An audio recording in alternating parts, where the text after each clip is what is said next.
नमस्कार दोस्तों। हमारी आज की कहानी है बुढ़ापे का सहारा। रामकिशन जी पिछले कई दिनों से तकलीफ में थे। डॉक्टर ने उन्हें पथरी का ऑपरेशन करने के लिए कह दिया था। जब पिछली बार उनकी बेटी पूनम मायके आई थी तो उसकी माँ विमला जी ने रामकिशन जी की तकलीफ के बारे में बताया था, जिसे सुनकर वो भी बेचैन हो गई थी। उसने वापस दिल्ली जाकर अपने भाई संजय के पास फ़ोन मिलाया और बोली, भैया, पिताजी की तकलीफ ज़्यादा ही बढ़ गई है। डॉक्टर ने उनका ऑपरेशन करने के लिए कहा है। अगर आप आ जाते तो ठीक रहता। ये सुनकर पूनम के भाई ने अपनी मजबूरी जताते हुए कहा कि इतनी छुट्टी मुझे एक साथ नहीं मिल सकती है कि मैं गांव जाकर पिताजी का ऑपरेशन करा सकूं, और फिर तेरी भाभी की भी माँ के साथ बिल्कुल नहीं बनती, इसलिए यहाँ मेरे पास लाकर भी ऑपरेशन की बात तो मैं सोच ही नहीं सकता। और वैसे भी तुम तो जानती हो ना, मेरा छोटा सा फ्लैट है, पढ़ने वाले बच्चे हैं, बीमार आदमी के साथ शहर में बहुत मुश्किल हो जाती है। भाई की मजबूरी सुनकर पूनम ने कहा, तो फिर क्या पिताजी को ऐसे ही तकलीफ में मरने के लिए छोड़ दे? पूनम के स्वर में तलख्खी आ गई थी। तभी संजय ने कहा, तो फिर तू चले जा या फिर जीजा जी को भेज दे, उनकी तो सरकारी नौकरी है, छुट्टी मिलने में इतनी दिक्कत भी नहीं आएगी। लेकिन भैया, बेटे के होते हुए दामाद का एहसान लेना क्या ठीक रहेगा? पूनम ने अपने आप को संभालते हुए लाचारी से कहा। तो संजय चिढ़ते हुए बोला, क्यों, जब हिस्सा मिला था तब तो बेटी दामाद जैसी कोई बात नहीं आई, और अब जिम्मेदारी निभाने की बात आई तो वो दामाद हो गया। भाई की बात सुनकर पूनम दुखी हो गई। दिल किया कि कोई तीखा सा जवाब दे दे, पर चुप रह गई। सोचने लगी कि आखिर गलत भी तो नहीं कह रहा। भैया नहीं, पर यह सब कहने का अधिकार भी भैया को तभी था जब वो खुद अपने कर्तव्य का सही से पालन करता। और वैसे भी पूनम खुद तो जायदाद में हिस्सा बिल्कुल भी नहीं लेना चाहती थी। उसने पिताजी को बहुत मना किया था, पर एक तो माँ पिताजी की जिद और दूसरे उसके पति पवन की चाहत भांपकर उसने हाँ बोल दी थी। सोचा जायदाद पाकर ही सही उसका पति पवन उसके माता पिता के लिए नरम रुख अपना लेगा, ताकि ज़रूरत पड़ने पर उसे गांव जाने में भी आसानी हो जाएगी। पर उसका हिस्सा लेने के बाद से ही उसके भाई संजय के व्यवहार में परायापन आ गया था। भाभी तो हमेशा से ही परायो जैसा व्यवहार करती थी, पर उसके भाई संजय का व्यवहार पहले सामान्य था। पूनम को अपनी परवाह नहीं थी, बस माता पिता का ध्यान रख ले भैया, इसी में वो खुश रह जाती। पर आज संजय के जवाब से उसका दिल टूट गया था। अगर भैया का जवाब ऐसा है तो अपने पति पवन का जवाब तो पहले से ही जानती थी। फिर भी उसने सोचा, एक बार पवन से बात करके देख लेती हूँ, वरना ऑपरेशन का तामझाम माँ अकेले कैसे संभाल पाएगी। क्योंकि कोई भी परेशानी खड़ी हुई तो एक पुरुष का साथ होना बहुत ही ज़रूरी है। ये सोचकर आज उसने पवन के घर आते ही उसका अच्छा सा मूड देखकर उससे कह दी, पवन, पिताजी की तकलीफ बढ़ती जा रही है। कल भी माँ का फ़ोन आया था, बता रही थी कि डॉक्टर कह रहे हैं समय से ऑपरेशन करवा लो, वरना दिक्कत बढ़ जाएगी। हाँ तो करवा लो। पवन के चेहरे के भाव एकदम से बदल गए। तुम चलोगे ना गांव कुछ दिन की छुट्टी लेकर? पूनम ने थोड़ा धीमे स्वर में कहा, लेकिन पवन तेज आवाज में बोला, क्यों, उनके बेटे का क्या हुआ? ये तुम किस तरह से बोल रहे हो पवन? बात की थी मैंने भैया से, छुट्टी नहीं मिल रही, उन्हें थोड़े दिन की छुट्टी तुम ले लो, ऑपरेशन करवा कर तुम वापस आ जाना, फिर कुछ दिन मैं रह लूँगी, फिर थोड़े दिन के लिए भैया भी आ जाएंगे, तो इस तरह पिताजी की देखभाल ठीक से हो जाएगी। पूनम की बात सुनकर पवन ने कहा, हाँ तो मुझे भी छुट्टी नहीं मिलेगी, और हाँ, तुम भी वहाँ लंबे समय तक नहीं रह सकती, यहाँ खाने पीने की दिक्कत हो जाएगी। मुझे कहकर पवन उठकर बेडरूम की तरफ चला गया। पर पूनम ने अभी भी हार नहीं मानी और उसके पीछे पीछे चलते हुए बोली, पवन, उन्होंने हम दोनों भाई बहनों का अपना सब कुछ बांट दिया है, तो हमारा भी तो उनके प्रति कुछ फर्ज बनता है ना। इतना सुनते ही पवन चिल्लाते हुए बोला, अच्छा, क्या बेटी को ही दिया है उन्होंने सब कुछ? क्या बेटे को नहीं दिया? वो क्यों नहीं आ जाता उनकी देखभाल करने के लिए? ये सुनकर पूनम का मन भर गया। सोचने लगी कि कोई इतना कठोर कैसे हो सकता है। पिताजी ने इन दोनों को अपना सहारा मानकर अपना सब कुछ इन दोनों पर ही लुटा दिया, पर आज दोनों ही कैसे बदल गए हैं। ये सोचते हुए उसने अपना रिजर्वेशन कराया और जाने की तैयारी करने लगी। अगले दिन सुबह होते ही पूनम पवन के गुस्सैले चेहरे की परवाह किए बिना ही गांव चली गई। गांव पहुंची तो सामने अपनी बेटी को देखकर विमला जी को थोड़ा सुकून मिला, लेकिन फिर अगले ही पल पूनम को अकेली देखकर उन्होंने कहा, दामाद जी नहीं आए क्या? तुम्हारा बेटा आया है क्या? जो दामाद आता, क्या बेटी काफ़ी नहीं है तुम्हारे लिए? पूनम चिढ़कर बोली तो विमला जी एकदम से चुप हो गई। इसे एक वाक्य से उन्हें सब कुछ समझ में आ गया था। बेटी की बात सुनकर पास में लेटे रामकिशन जी ने भी कुछ नहीं पूछा। दुनिया देखी थी उन्होंने, फिर भी कुछ पूछना और उस पर अफसोस करने का मतलब था विमला जी को दुख और बढ़ा देना। इसलिए सब कुछ समझकर भी उन्होंने ऐसे दिखाया जैसे कुछ हुआ ही ना हो। उनका जिस डॉक्टर से इलाज चल रहा था पूनम उससे जाकर मिली। ऑपरेशन का दिन तय हो गया। उसने अपने पति पवन और भाई संजय को औपचारिक खबर कर दी थी। ऑपरेशन का दिन डरते डरते पूनम ने अपने पिताजी का ऑपरेशन करवा दिया, पर मन ही मन बहुत घबरा रही थी कि कहीं कोई ऊंच नीच हो गई तो क्या होगा। खैर रामकिशन जी का ऑपरेशन सफलतापूर्वक हो गया तो पूनम की जान में जान आई। पिताजी को जिस दिन वो अस्पताल से घर लेकर आई तो मन में एक संतोष था कि वो उनके कुछ काम आ पाई। घर पहुंचकर पूनम अपने पिता को बिस्तर पर लिटाकर उनके पास बैठ गई। रामकिशन जी के चेहरे पर उसके लिए आभार के भाव थे जो शायद बेटे के लिए नहीं होते। आज समाज में बेटी को पिता की जायदाद में हक जरूर मिल जाता है, लेकिन माता पिता अपना अधिकार आज भी बेटे पर ही समझते हैं। रामकिशन जी ने आंखें बंद कर ली तो वो चुपचाप पिताजी के चेहरे को निहारने लगी। दबंग पिताजी को उम्र ने कितना बेबस और लाचार बना दिया।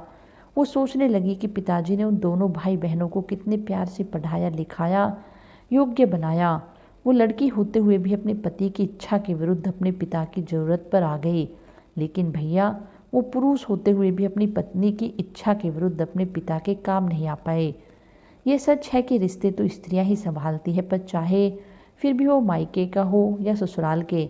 लेकिन पुरुष वो ससुराल के क्या, वो तो अपने सगे रिश्ते भी नहीं संभाल पाते। उसका ठिकरा भी स्त्री के सिर ही फोड़ देते हैं। रामकिशन जी कुछ दिन बिस्तर पर रहे। उनकी तीमारदारी पूनम और उसकी माँ विमला जी ने दोनों ने मिलकर की। उसके भाई संजय ने तो पिताजी की चिंता इतनी ही की कि एक दिन फुर्सत मिलते अपने माँ और पिताजी से फ़ोन पर बातचीत कर ली और फिर पूनम से बोल दिया कि कुछ ज़रूरत हो तो बता देना, कुछ रुपए भिजवा देता हूँ। ये सुनकर पूनम ने कहा उसकी ज़रूरत नहीं है भैया, रुपए का तो पिताजी ने भी अपने बुढ़ापे के लिए इंतजाम किया हुआ है, उन्हें तो तुम्हारी ज़रूरत थी। उसने आगे कुछ कहना चाहा पर रिश्तों में और भी कड़वाहट घुल जाएगी ये सोचकर चुप्पी साध ली और फ़ोन काट दिया। अगले 15 दिन तक गांव रहकर पूनम जब वापस अपने घर आई तो पवन का मुंह फूला हुआ था, लेकिन वो उसकी कोई परवाह न करते हुए चुपचाप अपनी दिनचर्या में व्यस्त हो गई, क्योंकि पवन ने उसके पिताजी का हालचाल तक नहीं पूछा था। पर उसकी सास ने जरूर उसके माँ पिताजी का हाल पूछने के लिए फ़ोन किया था। यह देखकर उसे अच्छा भी लगा। सोचने लगी कि सभी बुजुर्ग शायद एक दूसरे की हालत को अच्छी तरह समझते हैं। धीरे धीरे ऐसे ही दिन बीतने लगे। रामकिशन जी की हालत में निरंतर सुधार हो रहा था, इसलिए वो भी अपने निश्चिंत थी। पूनम की सास ससुर भी गांव में रहते सब कुछ ठीक ठाक चल रहा था। लेकिन एक दिन पूनम की सास सुमित्रा जी का बदहवास से फ़ोन आया, पूनम बेटा तुम्हारे ससुर जी की तबीयत अचानक बिगड़ गई है, उन्हें अस्पताल ले जा रहे हैं। यह सुनते ही पूनम और उसके पति पवन तुरंत गांव के लिए निकल पड़े। पवन का भाई राकेश भी जो मुंबई में रहता था वो भी अपनी पत्नी के साथ अस्पताल पहुंच गया। वहां पहुंचते ही पता चला कि पवन के पिताजी को दिल का दौरा पड़ गया है।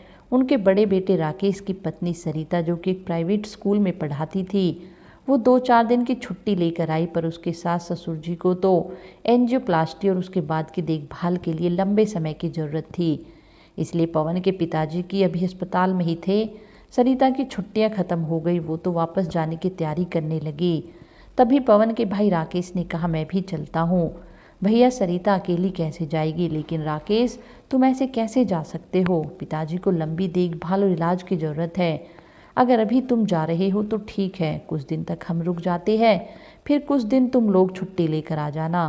पर भैया हम दोनों तो प्राइवेट नौकरी करते हैं, न इतनी लंबी छुट्टी मिल पाएगी, और माँ पिताजी को अपने साथ भी नहीं ले जा सकते क्योंकि सरिता भी नौकरी करती है, तो वो माँ पिताजी को समय ही नहीं दे पाएगी और ना ही पिताजी की देखभाल ठीक से कर पाएगी। इतना कहकर वो बिना देरी किए अपनी पत्नी को लेकर मुंबई के लिए निकल गया। उनके जाते ही पवन सोच में पड़ गया। बड़ा भाई होने के नाते वो अपनी जिम्मेदारियों से भाग नहीं सकता था। उसने सहारे लिए पूनम की तरफ देखा, पर पूनम के चेहरे पर कठोरता के भाव थे। मौका पाकर वो भी धीरे से बोला, पूनम माँ पिताजी को हम अपने साथ ले चलते हैं, वहाँ आराम से उनका इलाज और देखभाल हो जाएगी। यहाँ तो हम इतना ही नहीं रुक पाएंगे, या फिर एंजियोप्लास्टी करवा कर मैं चला जाता हूँ, तुम यहीं रुक जाओ। मैं आता जाता रहूँगा। मैं क्यों रुकूँ यहाँ? मैं कोई फालतू हूँ क्या? मैं नौकरी नहीं कर रही तो इसका मतलब ये नहीं कि मेरी ही ड्यूटी लग जाएगी। सरिता या राकेश भी तो रह सकते थे यहाँ। पूनम ने चिढ़ते हुए कहा तो पवन मायूसी से बोला, हाँ पूनम, तुम्हारी बात सही है, लेकिन जब वो दोनों जिम्मेदारियां नहीं उठाना चाह रहे हैं तो पापा को ऐसे मैं नहीं छोड़ सकता। किसी को तो जिम्मेदारी उठानी पड़ेगी। हाँ, तो जिम्मेदारी उठाने के लिए सिर्फ हम ही रह गए हैं क्या? और फिर कल को पिताजी की संपत्ति तो दोनों के बीच ही बटेगी ना, सिर्फ हमें तो नहीं मिलेगी, इसलिए मुझसे तो नहीं होगा। ये सब इतना कहकर पूनम पैर पटकते हुए बाहर चली गई। तो बाहर खड़ी पूनम की सास ने उनकी सारी बातें सुन ली थी। वो उदास होकर आंखों में पानी लिए एक बेंच पर जाकर बैठ गई और सोचने लगी, पूनम तो ऐसी नहीं थी, फिर आज ये कैसे बोल रही है। वो ये सोच ही रही थी, तभी पीछे से पूनम ने आकर उनका हाथ पकड़कर कहा, माँ खुद को कभी अकेला मत समझना, हम हैं आपके साथ और आपकी बेटी आपकी सेवा करने के लिए हर समय हाजिर है। मुझ पर विश्वास रखिए माँ, मैं तो सिर्फ पवन के साथ नाटक कर रही थी। मैं उन्हें कुछ एहसास दिलाना चाहती थी, क्योंकि उसने मुझसे यही शब्द बोले थे जब मेरे पिताजी बीमार हुए थे। बाकी मैं आपके लिए कभी भी पराई नहीं हूँ। मुझे गलत मत समझिए माँ, आपके पास कुछ भी ना हो तब भी आपके बच्चों के कंधे बहुत मजबूत हैं। वो अपने माता पिता का सहारा बन सकते हैं। ये सुनकर पूनम की सास सुमित्रा जी रो पड़ी। पूनम ने उन्हें गले से लगा लिया। सास को पूनम के माता पिता के प्रति अपने बेटे के व्यवहार के बारे में मालूम था, इसलिए सब कुछ समझ गई थी। माँ बेटी जैसा रिश्ता कायम रखा था पूनम ने अपनी सास के साथ, और हर प्यारे रिश्ते का आधार ही विश्वास होता है। पूनम की सास को उस पर विश्वास था। माँ चलने की तैयारी कर लो, यहाँ लंबा रहना संभव नहीं हो पाएगा। आप और पिताजी हमारे साथ चलिए, वहाँ अच्छा इलाज और सुविधा मिल जाएगी और पिताजी की देखभाल भी अच्छे से हो जाएगी। आप बिल्कुल भी फिक्र मत करो माँ, सारी जिम्मेदारियाँ हमारे ऊपर डालकर आप बिल्कुल निश्चिंत रहो। पिताजी की देखभाल करना हमारी जिम्मेदारी है। पूनम की बात सुनकर सुमित्रा जी का मन बार बार भर रहा था। वो अंदर आई तो पवन सर पे हाथ रख के चुपचाप बैठा था। वो खुद जानता था कि वो पूनम को कुछ भी बोलने का अधिकार खो चुका है। तभी पूनम ने उसकी ओर देखते हुए कहा, तुम्हारा सामान पैक कर दूं? पूनम एक बार फिर से सोच लो, पापा को ऐसे छोड़कर नहीं जा सकते। हाँ, मुझे तो रुकना ही पड़ेगा, लेकिन नौकरी से इतनी लंबी छुट्टी मिलना मेरे लिए संभव नहीं है। माँ पिताजी को साथ ले चलते हैं, वरना कैसे होगा उनका इलाज। कहते कहते पवन का गला भर आया। पूनम पवन की आंखों में देखने लगी। उसकी आंखें बरसने को तैयार थी।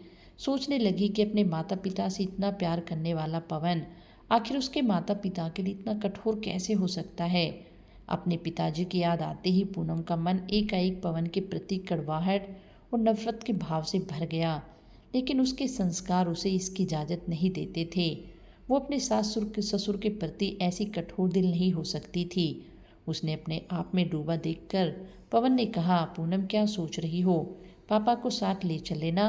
तो पूनम ने बिना उसकी तरफ देखे हुए कहा, हाँ ठीक है, टैक्सी बुक कर लो। इतना कहकर वो बाहर निकल गई। तो पूनम के मुंह से हाँ सुनकर पवन ने तुरंत गाड़ी वाले को फ़ोन कर दिया और शाम तक अपने माता पिताजी को लेकर अपने घर आ गया। घर आने के बाद पूनम अपने सास ससुर की देखभाल बहुत प्यार से कर रही थी, जिसे देखकर पवन की आंखों में पूनम के प्रति आभार झलक रहा था। पर पूनम चेहरे पर कठोरता लिए बिल्कुल चुप थी। उसके दिल का घाव अभी भरा नहीं था। वो सोच रही थी कि पवन को तो उसके पिताजी की सेवा करने की भी ज़रूरत नहीं थी। उसे तो सिर्फ ऑपरेशन के वक्त साथ रहकर उसको सहारा भर देना था, जो वो नहीं दे पाया था। उसके भाई के भला बुरा कहने पर भी पवन को कोई हक नहीं था, क्योंकि उसने भी अपना हिस्सा लेकर अपना फ़र्ज नहीं निभाया था। ये सब सोचकर ही पूनम का मन पवन के प्रति क्रोध से भर गया, लेकिन फिर भी वो अपने ससुर की सेवा पूरे मनोयोग से कर रही थी, जिससे उनकी तबीयत में बहुत तेज़ी से सुधार भी हो रहा था। धीरे धीरे समय ऐसे ही बीतने लगा। पूनम के सास ससुर को उनके पास आए हुए 4 महीने हो चुके थे। उसके ससुर भी एकदम अच्छे से ठीक हो गए। कुछ दिनों बाद उन्होंने जाने का मन बना लिया, तो पवन और पूनम उन्हें गांव छोड़ने गए। कुछ दिन उनके पास रहकर बंद पड़े घर की साफ सफाई कर वापस आ गए।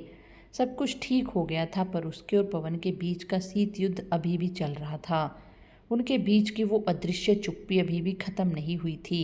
पवन अपराध बोध महसूस कर रहा था। वो सोच रहा था कि कैसे बताए पूनम को कि उसे अपनी गलती का एहसास हो गया है।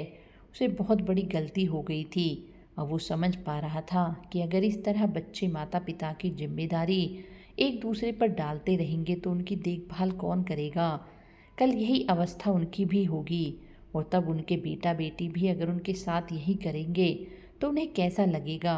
कुछ सोचकर पवन एकाएक ही पूनम के मन की कड़वाहट को दूर करने के लिए घर से बाहर निकल गया। शाम को पूनम रात के खाने की तैयारी कर रही थी। तभी दरवाजे की घंटी बजी। उसने जाकर दरवाज़ा खोला तो सामने उसके माँ पिताजी खड़े थे। माँ पिताजी, आप अचानक यहाँ कैसे? सब ठीक तो है ना? पूनम उन्हें देखकर हैरानी से बोली तो उसकी माँ विमला जी ने आगे बढ़कर उसके सर पर हाथ रखते हुए कहा, हाँ बेटा, सब ठीक है, बस दामाद जी आ गए थे और हमें अपने साथ चलने की जिद करने लगे। कहने लगे अगर मुझे बेटा मानते हो तो चलकर कुछ महीने हमारे साथ रहो। दामाद जी ने इतना आग्रह किया तो हम मना नहीं कर पाए और आनन फानन में हमें यहाँ आने की तैयारी ही करनी पड़ी। तभी पूनम की नज़र टैक्सी से सामान उतार रहे पवन पर गई तो एकाएक ही उसकी आंखें भर आई। वो माँ पिताजी को अंदर बैठाकर बाहर आई तो पवन मुस्कुराते हुए अपने कानों को पकड़े उससे माफ़ी मांग रहा था। उसने डबडबाई आंखों से पवन की तरफ देखा। उसकी आंखों में ढेर सारा आभार और धन्यवाद झलक रहा था। वो सोच रहा था कि जब माता पिता ने अपनी पूरी जवानी अपने बच्चों के नाम कर दी तो इस उम्र के सहारे वो तलाश भी तो वो अपने बच्चों में ही करेंगे ना। फिर चाहे वो बेटा हो या बेटी, दोनों को ही अपने माता पिता को सहारा देना चाहिए। वो ये सोच ही रहा था तभी पूनम ने आगे बढ़कर पवन को गले से लगा लिया और उसे माफ़ कर दिया। कुछ दिन पूनम के माता पिता उसके पास रहकर वापस अपने गांव चले गए। अब पूनम को अपने पति से कोई शिकायत नहीं थी। अब जब भी उसके सास ससुर उसके माता पिता को उनकी ज़रूरत पड़ती तो वो दोनों ही तुरंत हाजिर हो जाते और अपनी जिम्मेदारी बखूबी निभाते थे। तो दोस्तों, आपको यह कहानी कैसी लगी? पसंद आए तो चैनल को सब्सक्राइब अवश्य करें।